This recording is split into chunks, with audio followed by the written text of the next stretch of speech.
The Club UK and Ireland NASCAR Xfinity Series heads itself to Road in America for 25 laps of fast-paced, entertaining racing. Coverage will start next, here only on RaceSpotTV.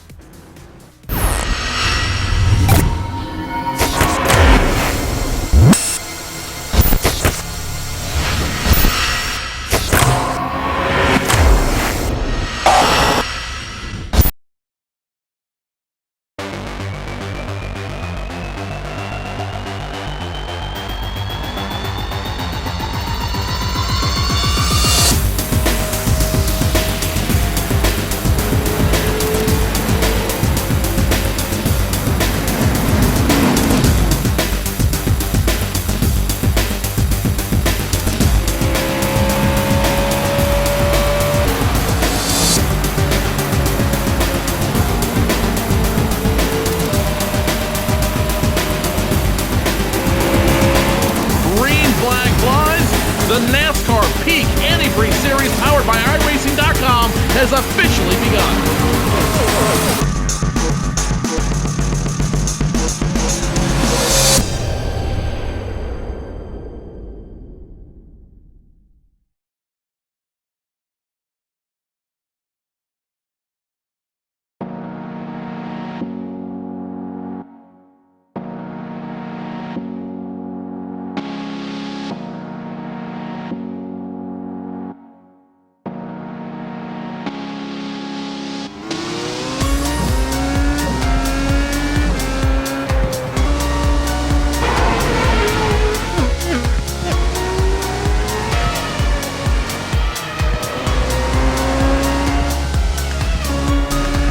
Cars are lined up on the grid. The RaceSpotTV World Championship Grand Prix Series. We are underway. They all come down into turn one for the first time.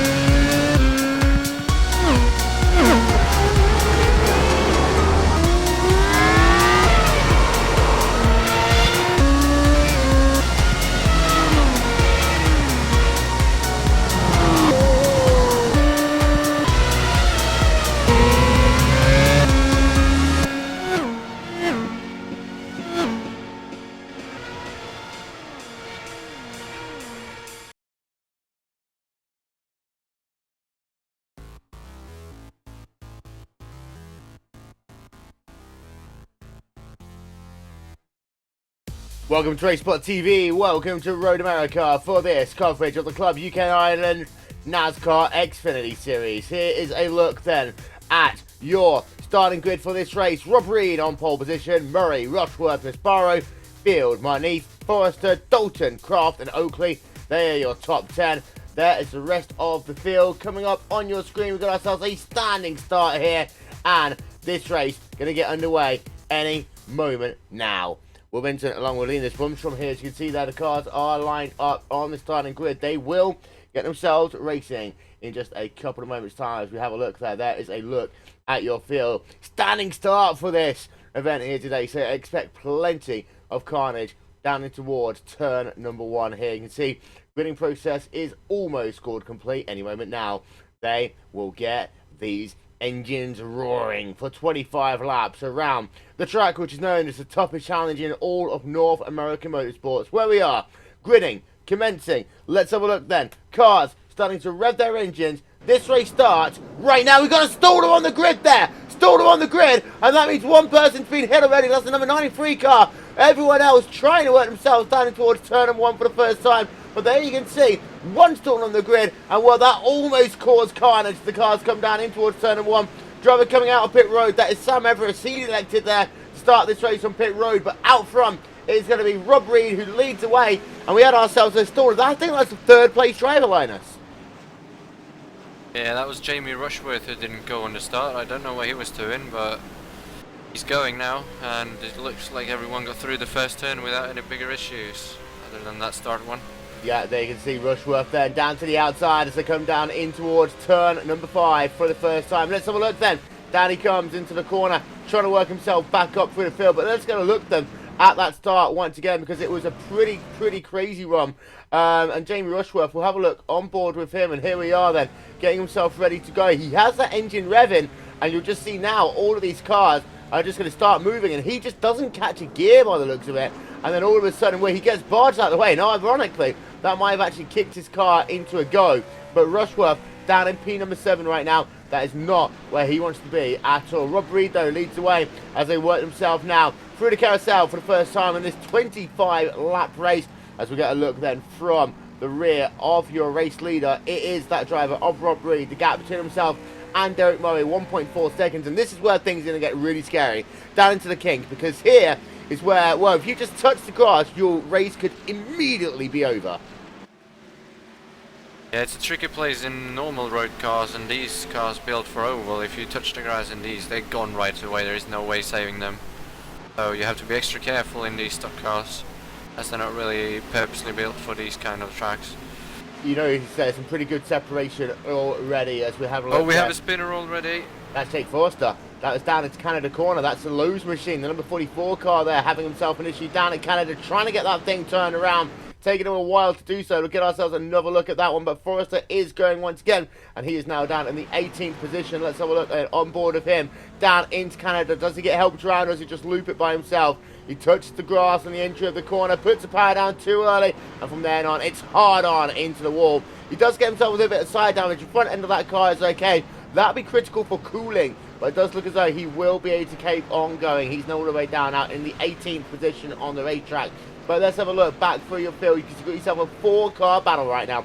Nigel Marnie battling with Aaron Risparo. Risparo battling it out with Simon Field. And then Jamie Rushworth at the rear end of that pack. Right on board with the Valvoline car. That is the number 5 car of Simon Field. And he right now is trying to chase up to the rear. Battle for position. In fact, Rachel Whiteford is going side by side right now. This is with Drinkwalker down in towards turn number 1. Whiteford down on the inside. She completes that pass. No, actually she doesn't. I take that one back. Drinkwalker was able to remain in the 10th position, Linus. Yeah, it was a close battle, but he managed to stay ahead, so yeah, I think she's going to make a move again if she gets the chance to do it. But he held her off well there.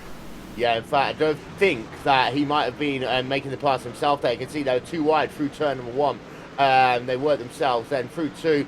And it is that Rockstar car and the Napa machine ahead of the Castrol Pepsi Max car there, and we've got ourselves a quick replay of that one. But down in your pack, you've got yourself Andrew Aitken battling it out with Graham Short right now. This is a battle for positions. We have a look from the rear then of that car of Graham Short. There's Andrew Aitken just behind him, about half a second right now. And well, the thing about this racetrack is it is exactly 4 miles in length, and these drivers are going to have to be careful being on the power. We've seen it already.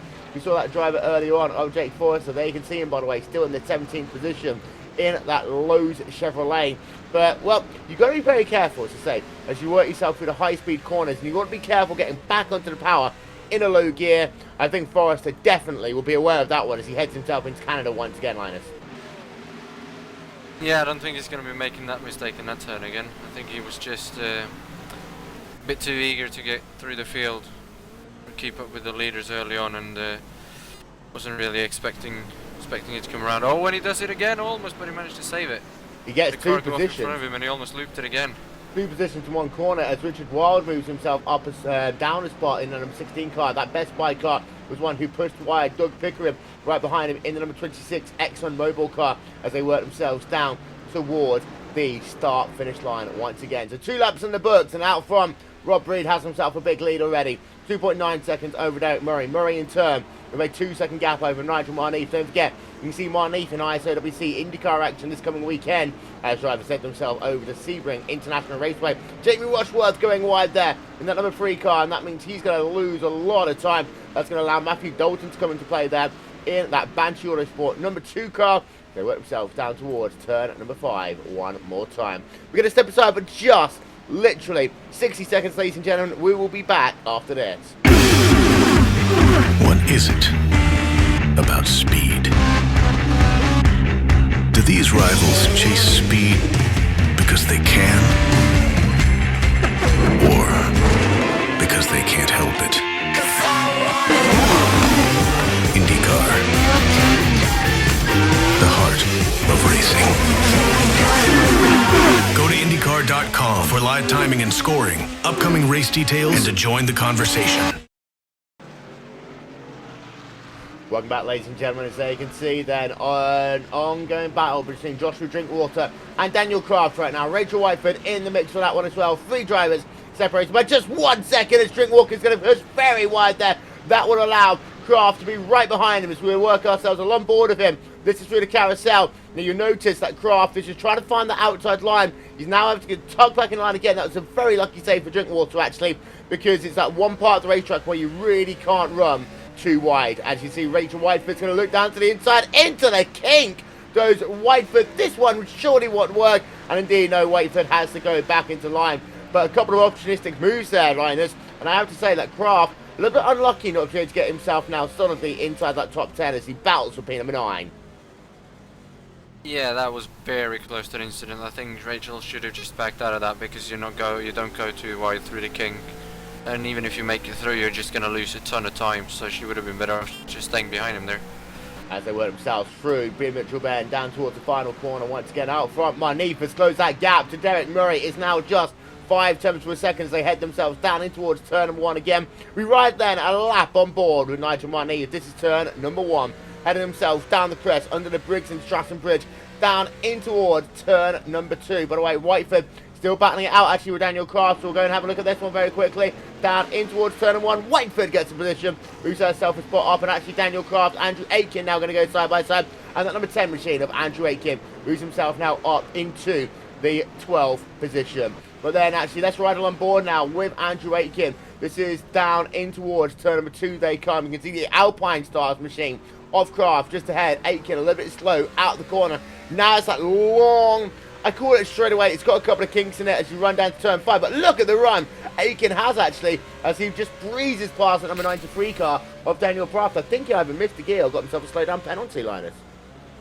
Yeah, I don't know. He was slow down the front straight as well. I don't know if he's got damage or something, but 2 long straights in a row, he's been losing a ton of speed against the others. So I don't know if it's the exit or if he's got damage or if it's a setup problem or what it is, but it looks like he's not keeping up down the straightaways. Down through into the hurry downs comes Andrew Aitken in the number 10 machine, running himself in P number 11. The gap between himself though and your race leader is already up to 29.6 seconds. A lap time around here, we're at somewhere in the region of about 2 minutes 20 for the average lap. You can see Aitken's last time at 2:22.630 as he now works himself through the carousel. We'll stay along board with him then and just listen to the way that he has to get out of the gas as they work themselves down in towards the king.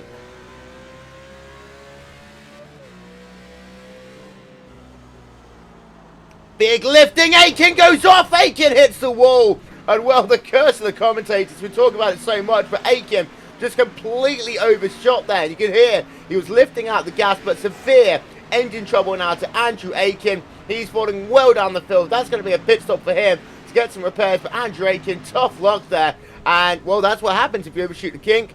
You hit the wall and it's game over. It's not flat out in these cars in any way, shape or form. No, he just went in there way too quick. He had a big gap behind him as well, so he didn't need to push that hard either. But he overshot that big time. I don't know what he was doing there really. If he was just watching his mirror and missed a turn or something. There you can see a replay of that one then as Andrew Aitken slamming into that concrete wall that is along the line of the king. We'll just go back to our live coverage, and here you can see Marneef still putting that pressure. Battle for position right now as Whiteford and Drinkwater going to go at it once again as they work themselves down in towards turn number 2.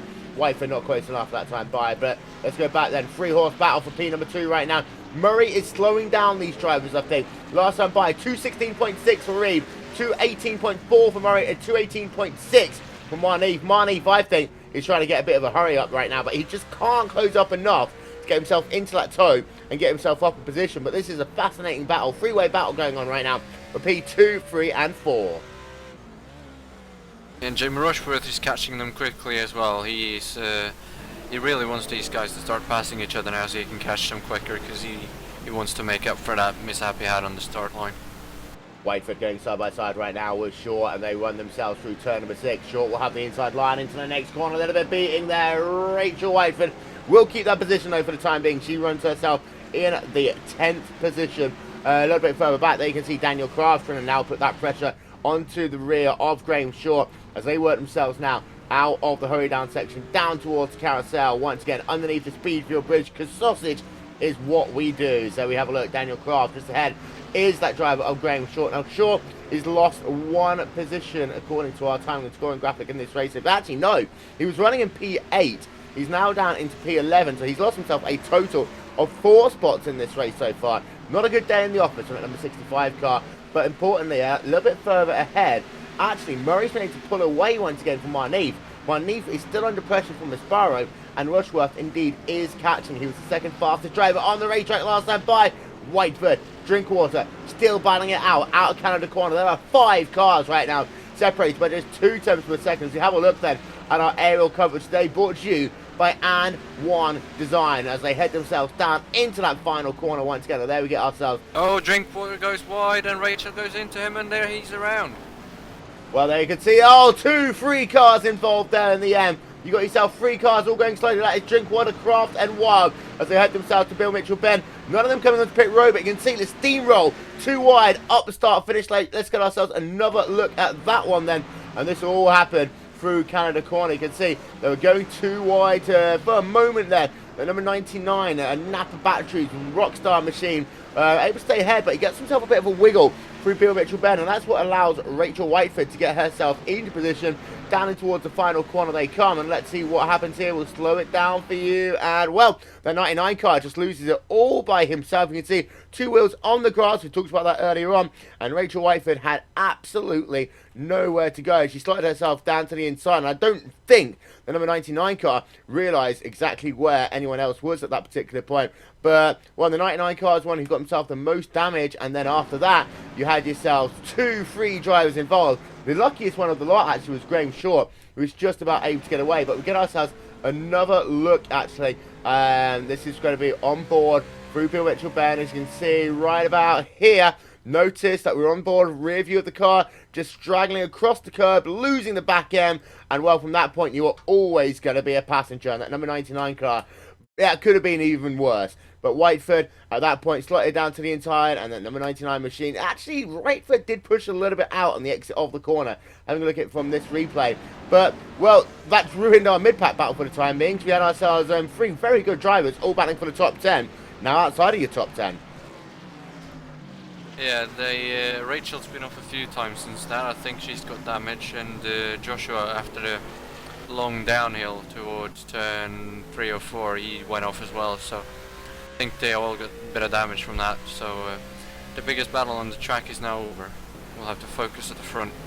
Yep, let's have a look out front as the gap between Derek Murray and your race leader is currently 10.4 seconds as we work ourselves into lap number 7 of 25 here. They can see the number 72, Louis Chevrolet. They can see Nigel Marneef is a further 2.1 seconds back. And Aaron Rasparet, who really has separated actually in the tyre wear, I think is a critical reason for this one. I think that Marneef probably just pushed his tyres a little bit too hard in the opening laps of the race, and he's paying the price for that one all of a sudden, Linus.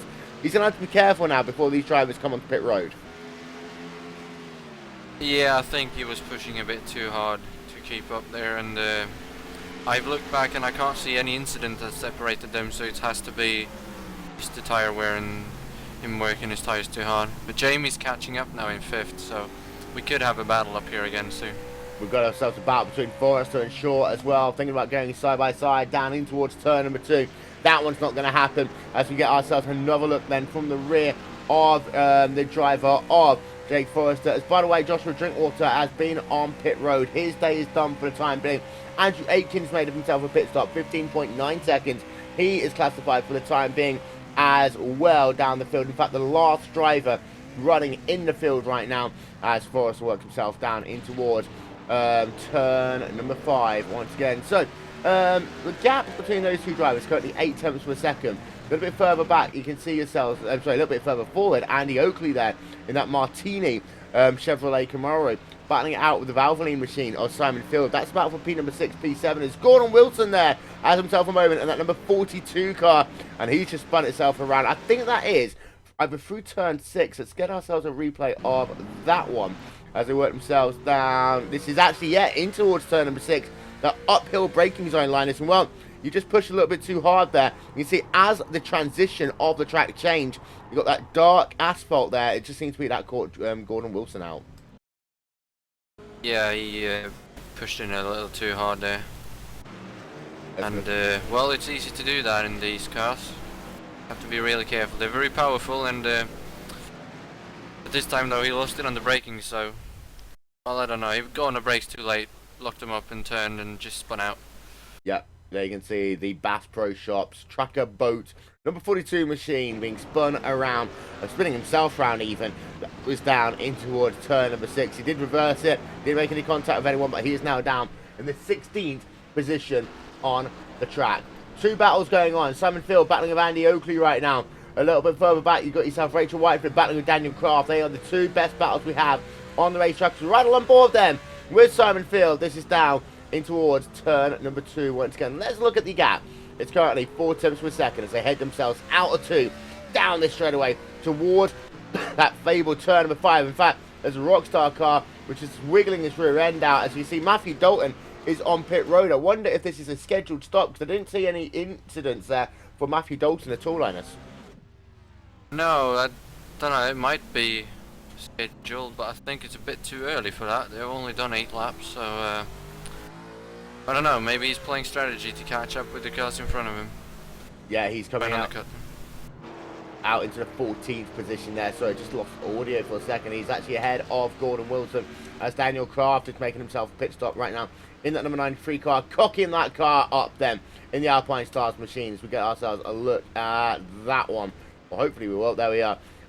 Completing his service. He should be out and away in 15.1 seconds. So he heads himself now back out onto the racetrack as we get ourselves a look from our aerial coverage. Down in towards turn 1 will come Daniel Craft once again. You've got to be careful on pit exit. You can get yourself a speeding penalty. But let's look at your Alpine Stars number 93 machine back out onto the track.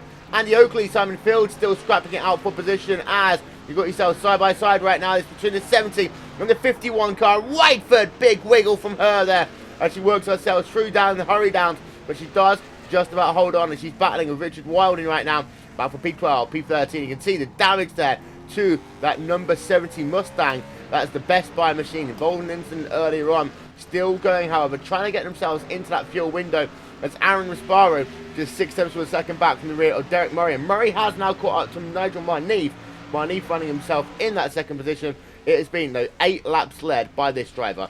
It is the 22 machine of Rob Reed as he works himself now down towards turn 5 once again. And there's another look at your battle going on for P number 3 and 4. It is Murray battling out with Misparo. The gap is currently scored as 8 tenths of a second, Linus. Yeah, it looks like he's catching back up again, so we might get a battle here for 2nd, 3rd and 4th place. And just like we had a few laps ago. Well, there you can see the drivers as they work themselves down towards turn number 5 again. Nice little scrap going on. It's actually, we've got Simon Field there on pit road. There you can see him getting himself his first pit stop of the day. And what it's going to be was one and only pit stop in that Valvoline car. Getting himself 4 fresh tyres, but they can see the left sides are done. Getting himself the right side's tyres done now. He will be out and away, back out onto the racetrack. He comes about a 15-second pit stop again. He will come out in traffic. This is where you've got to be incredibly careful. You can see he feeds in right alongside that Best Buy machine as they work themselves down in towards turn 1. Cold tyres, though. The Valvoline car should get the momentum. You can see the damage to that number 70 car as they head themselves down in towards turn 2 once again. Right behind them, that is the driver of Matthew Dalton. And this ongoing battle for P number, well, let's have a look. P number 11, 12 and 13. Of course, the 2 drivers behind haven't yet made themselves a pit stop as Rachel Whiteford back out onto the racetrack as she completes her service in a pit stop time. Well, that's a little bit long. Did she actually bring that car onto pit road by her own power? We'll get a look at that in a moment. But still, got ourselves Matthew Dalton side by side right now. Richard Wilding, battle for position. And that is going to be the Banshee Autosport machine moving himself up a position as they head themselves down in towards turn number 6. And this is the scrap that we were talking about a moment ago for P number 12. And Dalton there completing that pass, moving himself ahead of Richard Wilding. Yeah, he'll be setting his sights on Simon Field now, and I don't think it'll be too long before we see these two battling it out for position. And I think Matthew was a bit further back to Simon than this before he pitted, so that undercut he tried to do probably worked out for him. Yeah, so they can see that number 2 Banshee Autosport machine. Let's get a look out front though. Let's have a look. Derek Murray coming down in towards turn number 1 once again, and the gap between himself and the driver out front is Nigel Marneve, which is currently 7/10 of a second. Let's have a look, and we'll run you through your biggest movers and shakers in this race so far. Nigel Marneve up a good couple of spots, although Marneve right behind as they come down in towards, in fact, turn number 5. Derek Murray should get the run here, so going on board with him. There is Nigel Marneve just ahead as they come down towards turn number 5. Can Murray slow it down the inside? The answer to that question we'll find out in a moment. It doesn't look close enough, but it can be very late on the brakes. Try and go around the outside. You see the cars wiggling as they come down in towards that 5th corner, and Murray will have to stay in line for the time being, and that is allowing Aaron Misparo to close up. They can see Aaron, we go on board with him. They head themselves up towards turn number 6, the Corvette Bridge. Once again, they are still separated just a couple of tenths of a second between them, as there you can see Misparo in that number 41 Lowe's Chevrolet. Well, it's been a good start to this race so far, really, all things considered. Not many people out of this race. We have Andrew Aitken, of course, out, and Martin Green out. 20 drivers started this race. Only 2 are officially classified as retirees. Got 2 drivers on the lead lap as well. They are Ken Bracey in the number 23 car. You've also got Joshua Drinkwater, who's classified as out of the race. They can see him working himself behind the trees down towards turn number 5. And there you can see the driver we talked about earlier on, Andrew Aitken, out after slamming that wall at Canada Corner, getting himself some engine repairs. Hopefully, he might try and get himself back out onto the track. So a lot of work to do in that situation, however. As we go on board then, with Simon Field running himself currently in the 11th position, trying to catch up to the rear of Doug Pickering as they work himself through the hurry down. So it's right, a slow car there. Just stopped pretty much on the racetrack. That could have been catastrophic, Linus. Yeah, I think that was Joshua just trying to get out of the way, but he was lucky to not get run over by both of them there. I think in the previous turn he actually got a bit sideways and got off the track, so well, he was pretty much rejoining them, but I think he should have kept his speed through the next turn and not stopped like it did next. That could have been catastrophic. Yep.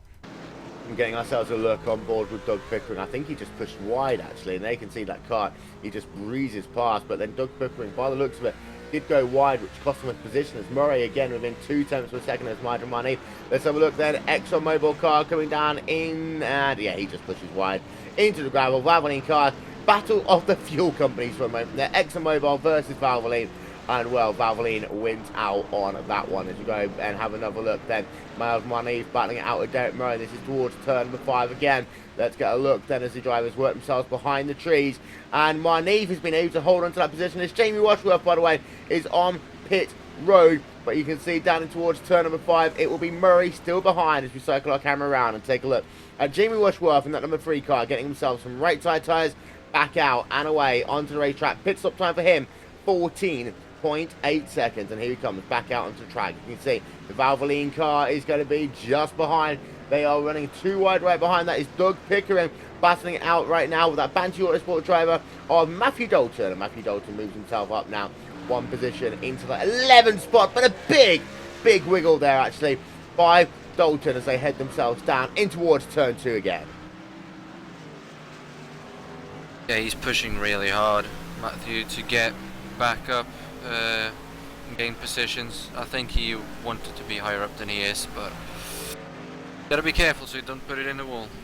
Yep, you can see that you've got Derek Murray still scored in that 3rd position as we get a look as the drivers head themselves down in towards the kink one more time. Lovely shot there, these 2 beautiful cars. You've got yourself a Ford, you've got yourself a Chevy as they work themselves now down into Canada Corner, just behind the trees. Into Canada they come. It'll be interesting to see if any of these drivers come in at this time bar. We are at the halfway stage of this race this time. And, well, Rob Reed will stay out and he will do himself another lap. But Nigel Marneve and Derek Murray, if I was Murray, I would consider coming onto pit road early this time. So, let's have a look on board with Derek Murray. He's worked himself out the corner. Will either of those 2 drivers aim for the right-hand side? The answer is going to be no. They work it back up the hill. And actually, if you're Murray, you could have tried the undercut here, because it does look as though he is being held up by Nigel Marneve at this stage in the race. Yeah, the best thing he can do is just go in the pits and hope that he makes a quick pit stop and doesn't make any mistakes on his outlap, and he should him out ahead of Manif pretty easily, I think, because he is quicker. But it looks like he's going to make a move on him now, going into turn number 2. Yep, down into 2 they Oh, he come. backed out again. Had to get out of it, and that's been the situation for quite a while. But he does get himself a very good run out of 2, so they work themselves now through 5. But Murray misses the shift. That will cost him a couple of attempts from a second. Our field is a little bit more spread out as we have a look at the last lap times. You can see him left-hand side of your screen.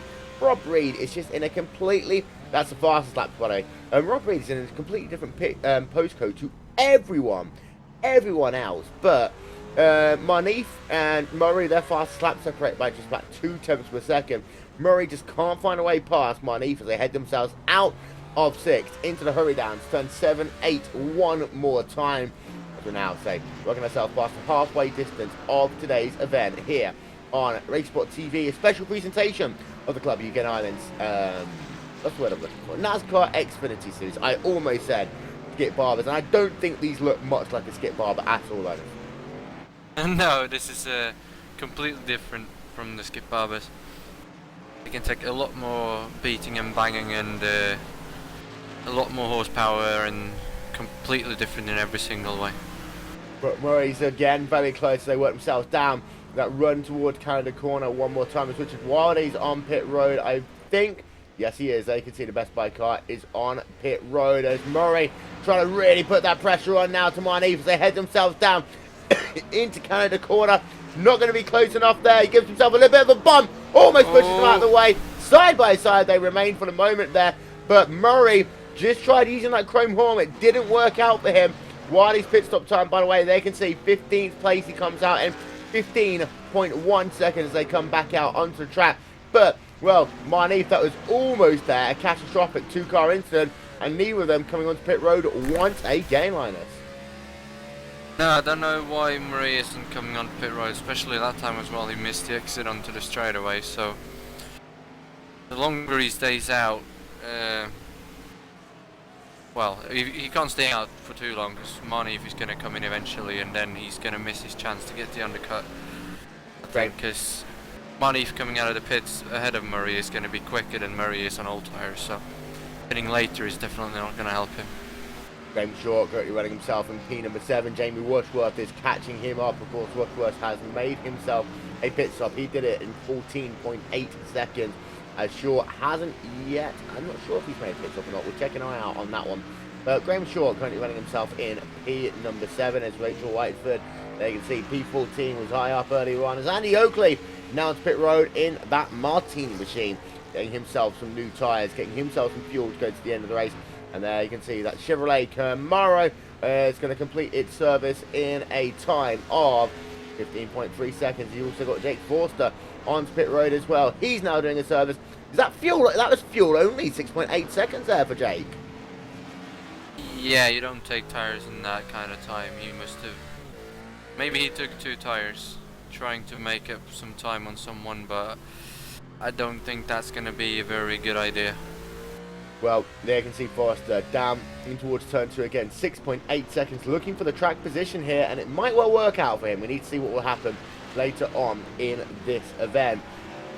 As Manif and Murray, they continue their battle. They can see underneath the Hawk Performance Bridge, down through the King for what is their 13th tour around this racetrack. We have a look there in the run down to Canada Corner on board with Derek Murray. You can see that ticker running along the top of your screen. It's currently Reed leading the way. Manif in 2nd. Derek Murray in the 3rd spot. And then you can see we've actually got a couple of issues with our timing and scoring. But Rushworth is in the 5th position. And Short is running himself in P number 6. Out of the final corner then. Very wide apex being taken by Nigel Manif as they head themselves out that final corner. Neither of them going to come on towards pit road this time by... Nope, they will stay where they are. But your race leader, Rob Reed, is on towards pit road. Well, Reed has dominated this event so far. Looking as though he will do that all the way to the end. Unless he has an incident on this pit stop. But nicely into his box, Linus. Yeah, Rob Reed is in a league of his own here. I don't really know what he's got going compared to all the others. But he took pole position by about a second. He won the pre-race practice by almost a second. And he's pulled his lead up to 20 seconds in about 10 laps in this race, so he's magnificent. Aaron Misbaro is also on pit road there. You can see him making his service as he's going to get himself some left sides. He's then going to get himself some right side tyres. As we have a look on board with that number 41 car, as he's going to complete his service in about 5 seconds time, and he's going to drop the tracks 15 seconds exactly out of the way as Murray now going for the race lead. This is down into turn number 8, and who's going to come out ahead? It will be Derek Murray. A little bit of a slide on the exit of the corner, but Murray is once again classified as your race leader. Let's relive that moment on board with him, and that was a perfectly executed pass, Linus. Yeah, he came from way behind.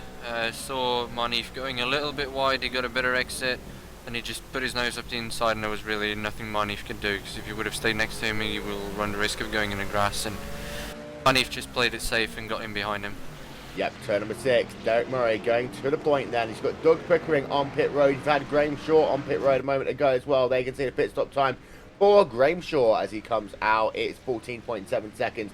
And then you've got yourself Doug Pickering completing his service now in a time of 15.8 seconds. A slow stop by him. But here you can see then another look at Murray battling it out with Nigel Money. Battle for your race lead. The gap is currently 3/4 of a second even as they head towards Bill Mitchell Ben. We'll get another look from our aerial coverage. They work themselves down in towards that final corner, and the gap, well, it's starting to pull out, although Murray went very wide there down in Bill Mitchell Ben. That meant he had to be very slow through the corner. Marneath wasn't able to capitalise. They worked themselves out the final corner towards start finish line. Neither Oh, here he comes now up into the lead, and they're both going into pits. Both. And I tell you what, if Marneath was any closer, they would have been side by side on what is a single lane part of the racetrack. But both of them then are on towards pit road, Linus. Yeah, that's a very strange tactics. Murray should have gone in much earlier than this, and he does it on the same lap as he takes the lead. I don't really understand why he was waiting so long, but Marneath did the right thing to go in as soon as he lost the lead, because Murray will just be pulling away otherwise. Yep, so both those drivers are currently on pit road. You notice the crest there that they have to drive up, and there they are, both into their boxes. Let's have a look at the pit stop time. Well, Derek Murray, a little bit cautious actually, into his box. You can see already tyres are being dropped from one side for the driver of Nigel Marneath. I think Marneath might actually get out. It's going to be very close. Marneath might actually get out ahead. Pit stop time 15.9 seconds from Murray. He still stayed there. And there's both having a very long pit stop actually by the looks of it. Potentially penalties for both of these drivers. There must be penalties for both of these drivers there. So they both sped on towards pit road. That will cost them both a chance at the race. They come out at exactly the same time. Derek Murray will be ahead, but they both get themselves a 15-second penalty. And they're both going to come out into traffic. There's Jake Forrest and Andy Oakley there. Going to go side by side and split this one up as they come down in towards turn number 1. Oakley side by side in that Martini car with the low Chevrolet of the number 72 machine of Murray. And well, Murray lost out big time in that one. Yeah, they both entered the pits way too quick and didn't slow down in time, and I don't know if Murray came in a bit faster or if he just had a slower entry into his box, if that's why he lost more. But they came out side by side and Murray decided to back out of it rather than going in the wall. Yeah, and that's why he lost out so much. So now the hunt is on again, but they're obviously further down than they want to be. I think they're in 6th and 8th at the moment. There is Nigel Marneath. They can see ahead just behind them. They can see there sideways in the number 44 machine of Jake Forrester. Big moment for him on the exit of turn number 5 as they head themselves towards the Corvette Bridge. We'll get ourselves another look at that one on board with him as he exits turn number 5. Works himself on that short straightaway in towards turn number 6. And you just see pushing wide there, getting himself onto the grass, and then that big slideways wiggle for him. That's the only way you can describe that. It's a wiggle. As Forrester now scored down in the 9th position on the racetrack. As Murray, well, he has fallen back as well. He's only in P number 7. Marneath ahead of him. The gap between these two drivers is rather substantial right now. It's, by my watch, about 2 seconds. 10 laps to go then. We'll get a step aside, but we'll take you RaceSpotTV side by side.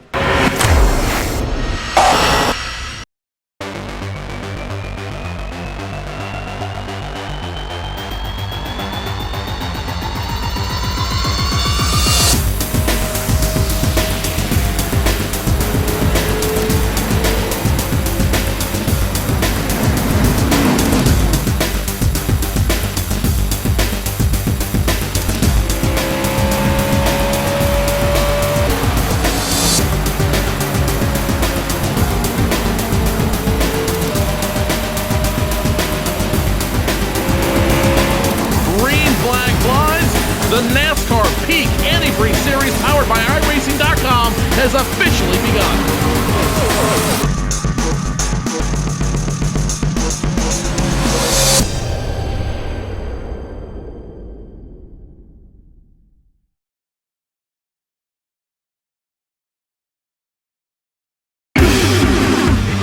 What is it about speed? Do these rivals chase speed because they can? Or because they can't help it? IndyCar. The heart of racing. Go to IndyCar.com for live timing and scoring, upcoming race details, and to join the conversation. Welcome back, ladies and gentlemen, to RaceSpotTV as we ride on board of the driver in third place. It's Simon Field trying to catch up to the rear of Jamie Rushworth, who actually, for that sequence of pit stop liners, was able to get himself now up into second place. Great run by him here today. Field in that third position has gained himself a total of 2 spots in this race, but Rushworth, impressive performance, now up into that silver medal position. Yeah, he stalled on the grid and we still don't know what happened to him, and it looked like his race was almost going to be over, but he pitted early and he's had a good pace since then, and with Marneef and Murray having their little speeding penalties on pit road, he's managed to get his way all the way up to second place. However, I don't think he's going to get any further than that because the leader is still lapping over a second a lap quicker than him, so Rob Reed is pulling away still. Murray side by side with Marneef as they work themselves down into Canada corner. Murray seems to be very angry. He's been able to close back up to the rear of Nigel Marneef as they head themselves through Bill Mitchell Bend. And, well, they can see a look at the speed chart. We'll keep that one up as they work themselves up the hill. But just a quarter of a second separating these drivers. They work themselves now into their 17th tour around this 4-mile racetrack. So now down to 8 laps to go even, as they work themselves up the hill. And, well, you can have a look at the overspeed there. There's not much from Murray at all. In fact, lost out big time at that final corner. Yeah, he tried a bit of a move on him there, but without having any gap at all to go into, so I don't really know what he was trying, but he's already got past Marneef once, and now he has to do it all again, so I'm pretty sure he's frustrated and is pushing to get by him as quickly as possible, which will probably cause him to make more mistakes, like he did just then, almost spun out. Yeah, down through turn number 2, and a bit of a wiggle once again there from Murray. He's trying to set Marneef up as they work themselves down this very long back straightaway. And, well, Murray, he's going to have to be a lunge if he does it in towards turn number 5. He's thinking about doing it, though, as they come down in towards that 5th corner, and he's not quite close enough. That's the best battle we've got going on the racetrack. A little bit further back, Whiteford, he's continuing to battle out with Richard Wilder right now. That's the P number 14, though, on the racetrack. A little bit further down the field is actually... have we just lost? No, we haven't. I'll take that one back. But yeah, Rachel Whiteford, Richard Wilder separated by just half a second right now, Linus. Yeah, I think Wilde is trying to catch up as quickly as he can now to gain that one position, even though it's at the back of the pack. You know, it's still a position, and they're race drivers, so they want to gain anything they can. And he's just getting closer and closer, and it looks like he's going to be able to make a move now going into turn 2. Yeah, let's ride on board with Whiteford, and you can see Ward thinks better of it as they come down into that second car. The Pepsi Max number 51 machine then able to stay in the 14th place on the racetrack, although Ward's going to get himself a very good run on the outside to let himself down in towards turn number 5. Let's ride on board with that Best Buy car. To the outside he heads. Can he brake any later, or can he do the crossover? We shall find out. You can see actually Wilder onto the brakes a little bit earlier, and he's not going to gain anything there at all. He just doesn't seem to work in turn 5. But on the exit of the corner, Whiteford pushing wide, and that is going to allow Wilder to complete that pass as Whiteford touches the gravel track that we saw earlier on. Another driver involved in that gravel track on the exit of turn number 5, as we now go along board with Murray battling it out with Marneef once again. This is for P number 6 on the racetrack, and while Murray's still got himself a lot of work to do as we're into the back end of this race. Yeah, he's still working on Marneef, and I'm pretty sure he's very frustrated in there now. But it doesn't look like he's quite close enough to make anything happen just yet. Let's ride then along board with Derek Murray. Let's experience this one together as we ride along board then down in towards turn number 2.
That's what it's like to have a rival on board with Derek Murray, who still runs himself in that 7th position. They are both, though, catching Matthew Dalton as they work themselves down in towards Canada corner. Now Dalton's going to be under some very intensive pressure in the next couple of laps or so as we have a look from the rear of him, and the gap is just half a second almost now as they work themselves. Oh, Dalton losing it big time there, and that is going to mean that, well, Marneef has closed that gap now to just 4 tenths per second. Big push there on the exit of Bill Mitchell Bend for Matthew Dalton. Yeah, he pushed a bit too hard seeing these guys getting closer, and Matt, he pitted several laps ahead of these guys to get the undercut on the guys in front of him, and now at the end of the run he's going to have to pay for that, and I don't think it's going to be very hard for these two guys to pass Matthew when they eventually catch up to him. Well, they are side by side for a moment. There was Murray and Marneef, and will Murray be able to do anything into turn 2? The answer is going to be no. Here's a look then, your biggest movers and shakers in the race so far. Dalton up 3 positions inside your top 10. Your biggest loser inside your top 10 is that one of Derek Murray, down 5 spots overall. Not the kind of day he would want to have had as they come down in towards 5 once again. But this is a nice little freeway scrap where we got ourselves, what, 6.5 laps to go as Murray's going to push very wide round the outside in turn number 5. He can't make it stick there. Onto the grass he will go. He gets himself a bit of a push. That means he can't make that move down in towards turn number 6. Well, he's trying everything right now as Murray, but he just can't find a way past Marneef. He did it in turn number 6 that last time by, but in turn 5 he just pushed a little bit too hard, and now all of a sudden he's lost momentum. Yeah, he needs to calm down and just wait for a gap. There's still a few laps to go, so he doesn't need to push as hard as he's doing, and I think once Marneef finally finds his way past Matthew Dalton, Murray can capitalize on that and pass both of them at once if he's just patient enough. Don't forget, ladies and gentlemen, coming up this coming Saturday here on RaceSpotTV, it will be round number 2 of the ISOWC IndyCar Series. As the drivers head to Sebring International Raceway, but not as you know it, the modified layout. It's going to be fast and furious as Marneef looking down to the inside there of Matthew Dalton as they come down into Canada corner. Don't forget, you can see Marneef and Whiteford and others in action in the ISOWC IndyCar Series. That is this Sunday, Saturday even, 6 p.m. GMT. You know what, right? It would help to actually know the start time and date of my own series. Yeah, that would help, otherwise you'll probably miss out the whole thing, and that wouldn't be very good. Nah. Ken Bracey, by the way, is currently scored all the way down in the 17th position. He is currently scored on pit road. There we can get a look then at his car, and well, it's a pretty little thing, the Wonka Gobstoppers car, but well, being on pit road, not a really good way to show off that paint scheme. No, you better be on track if you want people to see you, but things go down, you get damaged, you have to sit on pit road and fix it. Freeway battle. Things are going down for 5th place now. Freeway battle, down into 2. Murray going to try and have a look down to the inside. Can't do it, but we're right on board. And Nigel Marneef exit of the corner. There'll be 5 laps to go this time by. So we are now down into the last 24 miles worth of racing here at Road America. So going on board then with Nigel Marneef. But we have a look back. Derek Murray, will he try and go around the outside like he's done before? Down into Canada corner. And look at how wide Murray is trying to go. Side by side for the time being. This time he does get, though, the good undercut that he needs to try and close up to the rear of Marneef, down into 6. They remain line of sight. You've got to wonder, though, just how much life the tyres are on Matthew Dalton. So he worked himself down into 7 once again. But it does look as though that, well, really, Dalton, there's not a lot more he can do. I think he's on his last legs, as you can see Marneef looking down to the outside, down into turn number 8. You got yourself the car. Murray right behind, 3 wide into the carousel for a moment, and Dalton getting pushed off the racetrack. Yeah, that was bound to happen at some point. Matt being on all the tyres and basically holding these two up. Now Marneef got past Matthew, and that's going to hold Murray up behind Matthew as well, and Marneef is going to get a gap. And Murray again, who's once again going to have to catch up to him, and I am expecting Murray to make a mistake now, because he's just going to be pushing way too hard to catch back up again. Yeah, there you can see then we go back to our live footage, and Derek Murray still scored in that 7th place. He's going to go down to the inside then. He will get that pass complete over Dalton. Dalton almost gave him that one, and I think that's a wise choice for Dalton, because you can see just how hard Those two were pushing just a couple of laps ago, and I think Dalton just wants to bring this car home, which is wild, by the way, is scored on pit road. Long pit stop for the Best Buy car. Looking as though his day is going to be done in that number 17 machine. But Murray scrapping it out still. And he's got that gap at 1.1 second right now. By the way, let's talk about your race leader for a moment. 25.7 second advantage over Jamie Rushworth. This Dalton's not done yet, actually. He's going to try and have another look as they come down in towards turn number 1. He gets himself back past Murray. But no, he doesn't. He falls back into line. Yeah, Murray messed up the exit of that last turn again. I don't know why, but he keeps losing time coming off that corner. I don't know if he just keeps getting the line wrong or if he's running it too deep and just pushing too hard, trying to catch up. But he's lost time coming off that corner almost every single lap now. Yep, down towards turn number... Sorry, just having a look there. Down in towards turn number 5. They come once again. It's a nice little scrap that we've got going on right now. Dalton at the rear of that pack. What it is 1.1 seconds between Murray and Marneef. But let's go back. Look at your race leader, Rob Reed. Oh, Marneef is a bit wide and Murray as well. They keep it going. Dalton closed back up to the rear of Murray. Murray's got that gap now down to 1 second. We go along board with him on the exit of turn 6 down into the hurry downs for what will be their 5th to last time in this event. Number 72 car working himself now. As we can see, there is the gap to the front of this battle. It's 6 tenths per second. It's closing up, actually. Marneef had himself a couple of shoddy corners, but Murray pushing wide. How many times did he push wide in the last 3 or 4 laps? And you right line us, he's pushing way too hard. Yeah, like I said before, he needs to calm down and just run his own line and run his own braking points, and he'll catch up much quicker. Down towards Canada they come once again. Oh, Canada, the famous corner that, well, Canadian race fans congregated around. They used to chuck bottles and everything onto the racetrack. Of course, one of the urban myths about that corner is if you crash off there, you pretty much will end up in Canada, the amount of damage it will cause. But here you are. Dalton falling back a little bit. Marneef under pressure, 4 tenths per second. We have a look from the rear down in towards Bill Mitchell Bend. The gap is steady at half a second. You can see again Murray really pushing it out now into Bill Mitchell Bend, down into the final corner. There was 4 laps of this motor race to go. There is a look at your race leader. It is Rob Reed. We've not talked about him for a while. And there is the gap, 26 seconds now. And still, even with this lead, he's still constantly half a second minimum faster than anyone else on this racetrack, Linus. Yeah, he's flying away from everyone else, and the only one close to beating his lap times is Jamie Rushworth in second, but he's still, like you said, half a second off per lap, so no one's been close to Rob Reed all day long. He's in a class of his own. There is a look at Rushworth. He now has himself an 8.2 second advantage over Simon Field. Battle for P number 2 there between Field and Musbari. It's currently 7.2 seconds as the Valvoline car gets himself a little bit of a wiggle. There is the number 41 car out of turn number 5. He comes, captures himself and Marneef is 10 seconds, but then this is where it gets interesting and it gets very entertaining. Michael Marneef running along from the rear of him through turn number 5 up towards 6, and don't forget this is where Murray made that pass earlier, but Marneef has been hitting that apex in turn number 5 ever since his pit stop. I think that is his best opportunity to make the pass, although Murray gets himself a good run out of 6 down into 7. They come once again on board with Murray. There is now 3.5 laps to go. I wonder if that chrome horn is going to come into effect today, Linus. Well, I wouldn't be surprised if it did. They're running really hard, these guys. Something's going to happen soon, I think.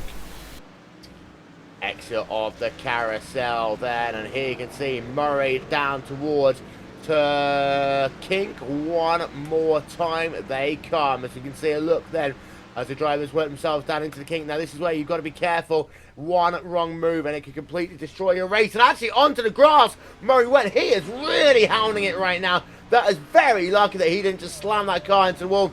Down and towards Canada corner they come. One more time. 3 laps to go for your race leader. These guys are currently classified as 53 seconds behind your race leader. Incredible run today by Rob Reed at the front of this field. We still have ourselves 13 drivers on the lead lap. The first driver 1 lap down is Rachel Whiteford. Then you've also got Gordon Wilson scored a lap down, as is Joshua Drinkwater. But a very good run by Murray. Running on board with him once again. Up the hill they come.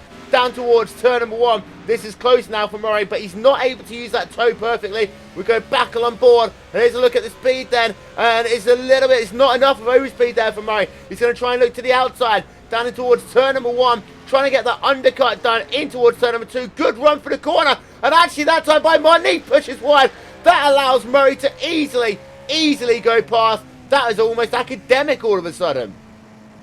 Yeah, he finally managed to get the last corner right, and the moment he does that, he gets to run up the straight, moves up the outside into turn 1 and does the crossover on him, and now he's just going to be flying away from Marnie, I think. Jamie Rushworth has made himself a pit stop. He's lost that second place, as they can see another look at the pass as Marnie is able to go past down in towards turn 1, but Rushworth down into P3, but it's not going to be for long. He's going to work himself down in towards, in fact, he's already back up by the time I've changed that one around. So Rushworth just working himself now back up into second place. A crisis averted, but Rushworth having to make a second pit stop by the looks of it. He fell down into third place, but only for a couple of moments as that gap he race actually lead. went off in turn 1. Oh, right is that into this the lap? table. Let's have a look. Yeah. We'll go back and we'll have a look at this one then. As it was right here, up the front straight away they come. Well, Rushworth, I mean, he didn't really have to push too hard, and just a momentary lapse by the looks of it then for Jamie Rushworth. Up towards turn 1 they come. We'll get a look from our super slow-mo replay, but, well, that's not very Jamie Rushworth-esque. Unforced error when in a position, you can see he lost it all the way down at the start of the corner, tried to slow that car down, but once you're in that gravel, basically you are on a one-way ride to that tyre barrier, and you can see he's trying to turn that car, just doesn't turn for him, slides it into the barrier, just grazes it, does get going once again, but because of that he lost himself second place. As we'll have a look there, driver coming into the thing, that's the Valvoline car right now on Simon Field, brushes past in towards turn number 2, but then the important thing for Rushworth is he was able to take that second place away, but Field is not allowing Rushworth to put out a gap once again. No, this is giving us a battle for second place now. I don't know how much Simon Field has got for Jamie Rushworth, but obviously Rushworth will have some damage at the front of his car. But it looks as if though he'll stay clear of Simon. And Marnie has got himself back past Derek Murray as well, actually. So we'll have a look at a couple of replays that are working himself action all over the place. As Rushworth, there you can see, gets himself there, bit of a wiggle down into 6, but is able to get himself back ahead of that number 20 Valvoline car of Simon Field. Murray losing that position. There's the pass coming up for Jamie Rushworth. Move himself back up into P2. It was nicely executed by him.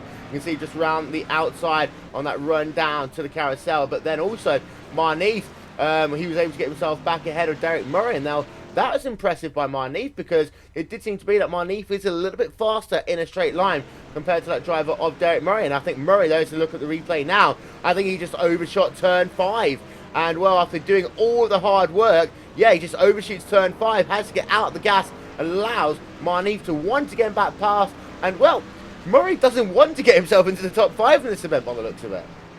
No, he keeps managing to get past him, and then he falls back behind from his own mistake. So now he just pushed Marnie off the track and stayed behind him. So I don't know what he's doing, but he just needs to get that position back again, and then stay calm and don't run off the track. But I think he's pushing too hard, and when he gets by him, he's focusing too much in the mirror. And Marnie is off now, and Murray's got a chance to go by, but he doesn't. Yeah, you can see there the gap is closed though, and this is the carousel, the hardest point of the racetrack to pass. We saw Whiteford try and make a pass down into the kink previously. It's very hard to do it, however. So there you can see side by side the run down into the kink. They will come. Who will get it? The inside line will go to Murray, but you got to be careful here. Dalton's involved in the battle now as well. Side by side, they make it stick there to Murray, but he gets himself a big wiggle. This will allow Marnie to go back onto the attack on that run down in towards Canada corner. It's anyone's corner here. Dalton is smacking his lips right now. He can get himself 2 positions if these drivers come together. Marnie from the outside, Murray on the inside. Marnie via the inside line down to Bill Mitchell-Benn. They stay side by side. Dalton is just sat there patiently waiting, but Marnie once again takes the position. Some great racing here. White flag is out. One more lap to go for your leader, but this battle going on for P5, P6, P7. It continues to hot up. It's around the outside. Will go Derek Murray. These drivers have been side by side now for half a lap. They take the white flag, and it's still anyone's corner down in towards turn number 1, Linus. Yeah, whoever breaks latest now is going to get the lead out of this battle and probably win, well, get 5th place. And if they come to get him, Matt is just going to go past them and take 5th himself.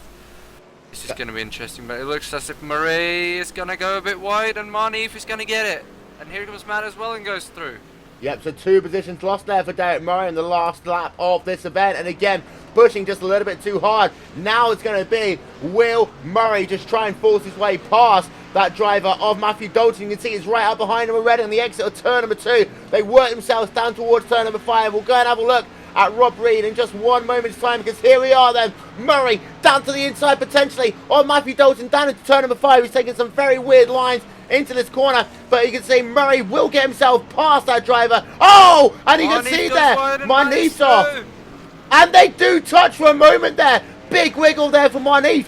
Dalton up into P number 5, last lap of the race, and actually the gap will mean if Dalton doesn't mess up. You can see that now it's all off. You can see that Murray battling it out now with that driver of Marneef, but meanwhile, out of the final corner for the final time, the number 22 car, Rob Reed, been dominant here today, led 23 laps. He will take victory here at Road America. Incredible performance by him, but let's go back and look at this ongoing battle with Marneef versus Murray, running on board with Murray out of the carousel once again. The important thing to note though is that this is now Matthew Dalton's top 5, Linus. Yeah, he was just waiting patiently for those 2 guys to screw up, and they both did it at the same time, and he could just go past them on the inside, and they still battle, so he keeps pulling away from them, but Murray is going to lose this battle after being able to get past Money 3 or 4 times. He's going to lose it out anyway from his own mistakes. He's just not been patient enough. He's been pushing way too hard, and now he almost spins himself out again trying to get that position back. Yeah, Rushworth claims 2nd place. Simon Field will come home to round out your podium in the 3rd position. And Murray is off and he's going for the wall. Oh, down in Canada, is this Bill Mitchell-Ben? It is Bill Mitchell-Ben. Murray loses himself another position then to Andy Oakley. Last lap of the race has been miserable.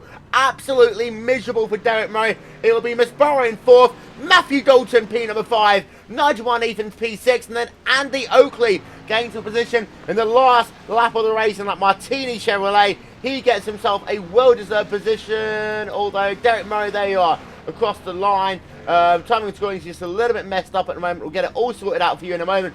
And you just noticed that there.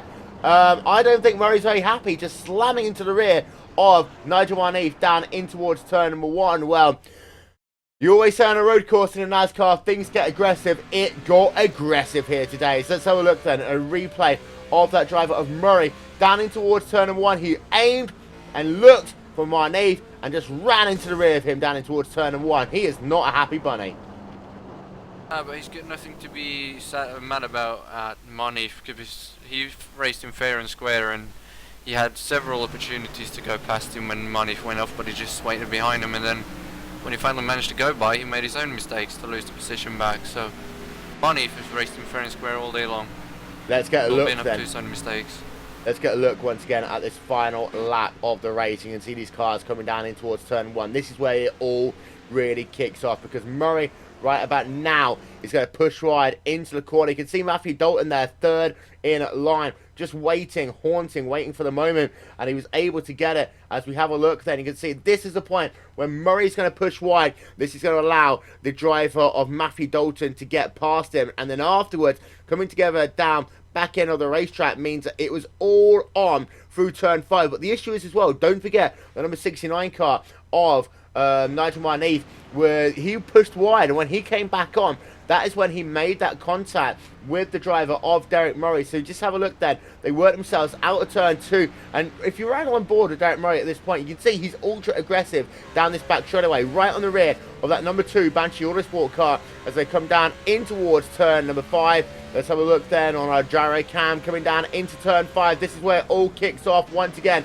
You need to pay attention as we slow it down and have a look at that driver on Nigel Marneef. He is going to push very, very wide into this corner, and this is where it all kicks off. Murray was going to get himself past. Marneef will speed it up for the moment. You can see pushing very wide. He comes back on, and that is the contact right there with that number 72 car of Murray. At this point, Matthew Dalton is like, thank you very much, I'll take myself 2 positions, and he hurries along the way. But from this point on, this is where it starts to get very aggressive. Marneef, Murray, battling it out as they work themselves down towards turn number 6, and this is where it really starts getting aggressive. We can see Murray hounding onto the rear of Nigel Marneef, and then from then on, they lost contact with that driver of Matthew Dalton as he claims a well-deserved top 5. Let's get a look then at your final race results from this, the Club UK and Ireland NASCAR Xfinity Series from Road America, where Rob Reed claims victory by 42 seconds over Jamie Rushworth. Rushworth pushing off, just a couple of laps to go, allowed time in field to go past, and then he was able to get back into that second position. Field coming home in a well-deserved third position. Aaron Masparo in 4th, Matthew Dalton in 5th, Nigel Marneef in 6th, Andy Oakley, Derek Murray, Jake Forrester, and Graham Shaw rounding out your top 10. P11, Daniel Kraft. P12, Sam Everest. P13, Doug Pickering, Rachel Whiteford, Gordon Wilson, Joshua Drinkwater, Richard Wade, Ken Bracey, Andrew Aiken, and Martin Green rounding out your top 20 here today. We'll step aside for just one moment, ladies and gentlemen. We'll be back with post-race interviews after these messages. You're watching RaceSpotTV, home of the 2015 iRacing.com Indianapolis 500.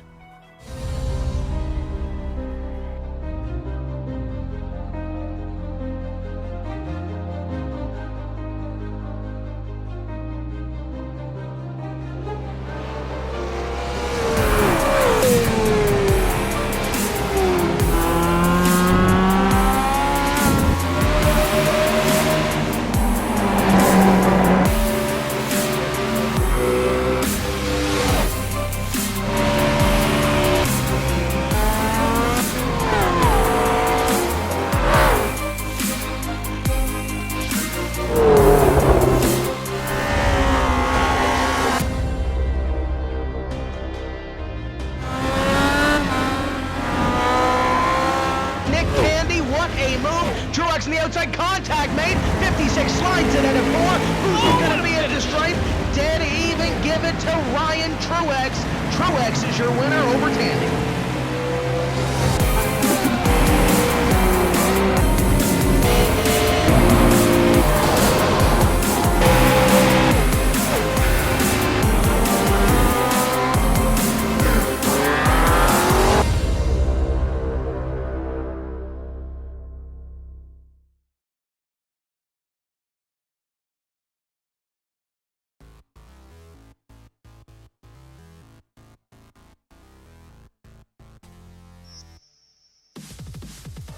Welcome back, ladies and gentlemen, to RaceSpotTV for post-race coverage of this, the Club UK and Ireland Series, NASCAR Xfinity Series even, from Road America. Let's have a chat with the driver who came home in the 5th position. Ladies and gentlemen, it's everyone's favourite Welshman and the Club UK and Ireland captain, Matthew Dalton! Hello, evening Will, evening everybody. You're alright, you came home P5. That was unexpected, wasn't it? I'm exhausted, mate, I'll be honest. That was a proper effort, that, having to wrestle that thing round there. Well, let's take you through the final 2 laps of this race. You saw Marneef, you saw Murray going at it, ding dong. And then, well, then you got past Murray, turn 1 of the final lap. He got back past you to turn 5. And then he decided that he wanted to come a little bit friendly with Marneef as Marneef pushed wide. You got yourself P5 and you thought, screw it, let's drive away. Yeah, we had a bit of a cock-up after qualifying in that we'd left the 50% tape on, so the first 7 or 8 laps I was having to really baby the hell out of it and short shift a lot, trying to protect the engine and stop it from blowing up. So I had to pit early and then run longer than everybody else in the same set of tyres. So I was just trying to back out of it early, look after the tyres, make sure I had some left at the end, and I think those 2 guys came out of the pits, had to push each other quite hard and possibly was struggling a bit more than me at the end. So I seemed to catch back up to them, get a decent run, and then I had a sneaky that they were going to outbrake each other, so I just made sure I hit my marker and got by. Yep, there you can see. And look at Murray. This is down at Bill Mitchell Bend, just about avoiding the wall. But, well, P5 on a road course. Not a bad effort. Next week, another race. You looking forward to it? Yeah, Texas next week, back to my natural home, the 1.5 milers. I'm a lot stronger there than I am on most other circuits, so Texas is one of my favourites, so yeah, looking forward to that. Hopefully I can get a good result. First couple of races of this season haven't been especially amazing, so need to get a decent one in, so we'll see how it goes.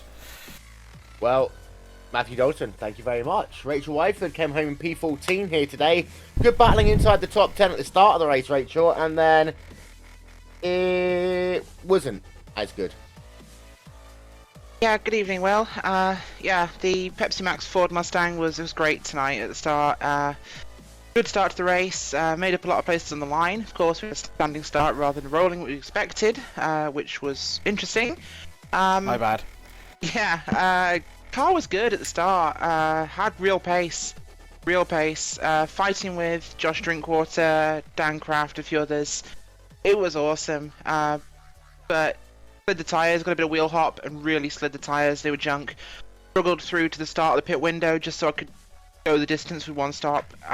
Really needed to have pitted later because the tyres were junk after another 10-15 laps on them. It was a struggle to bring it home. But P14 in a car I wasn't too happy with at the end of the day, and a net P12, considering two of the drivers aren't eligible for championship points. I'll take it. Like Matt, I'm more at home on the mile and a halfer. I know we've got a good package for the next race at Texas, so really expecting a top 5 there, so hopefully things will get better. Thank you. No worries, Rachel Whiteford coming home in P14 here today. I do want to ask Matt another question about his package, but I'm not allowed to do that until after dark. Got ourselves Doug Pickering here as well. He came home in P number 13. Bit of a quiet race overall for you, Doug, but you did come home with a, well, P13 on the road net. It will be a P11, point-wise. Yeah, it was just get out, take it easy, stay out of trouble, and nurse the car home. Well, it's a road course. It's always tough on a road course. How hard was it getting that car around this racetrack here today? I found it alright. I mean, I've been practicing the track quite a bit, and just with nursing the tyres, they last alright. I'd like to have finished a bit higher, but it's all points to us at the end of the season, so all good. Next time out, we're going back to an oval, going to Texas Motor Speedway. Are you looking forward to it? Yeah, very much so. Done a lot of work on getting a car to run long there. Like Rachel, really looking forward to it. Well, good luck. We'll see you there in 1 week's time. And finally, we'll have a word with Joshua Drinkwater. Well, Josh, we've heard Rachel talking about you battling with her earlier. Take us through it from your perspective.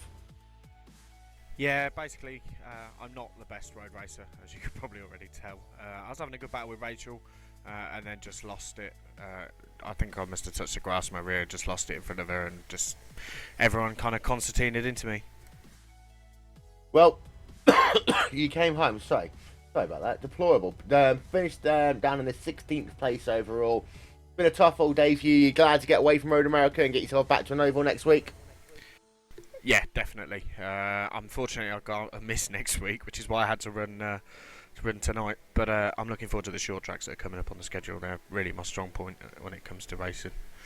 Ladies and gentlemen, Joshua Drinkwater. And don't forget, next week the series will head over to where the stars and stripes are burning bright, deep in the heart of Texas.